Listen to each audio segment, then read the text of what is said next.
U.S. House Republicans want answers on Apple throttling older iPhone speeds.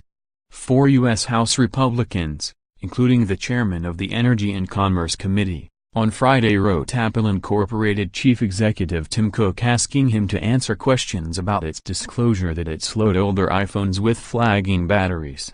The California-based company apologized over the issue on December 28, cut battery replacement costs and said it will change its software to show users whether their phone battery is good.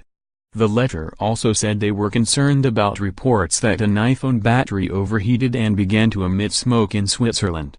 An Apple store in Zurich was reportedly evacuated last week, after an overheated iPhone battery injured a repairman.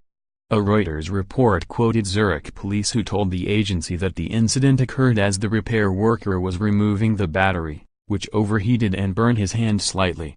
U.S. Senator John Thune, who chairs the Senate Commerce Committee, sent a similar letter to Apple on Tuesday.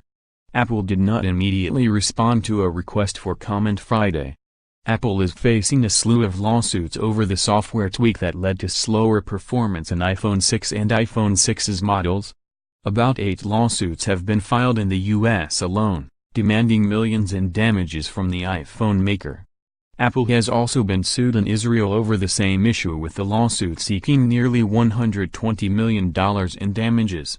Some lawsuits have also argued that since Apple deliberately slowed down performance, users might have mistaken it for the phone getting older and chose to buy a new device when the real fault was with the battery.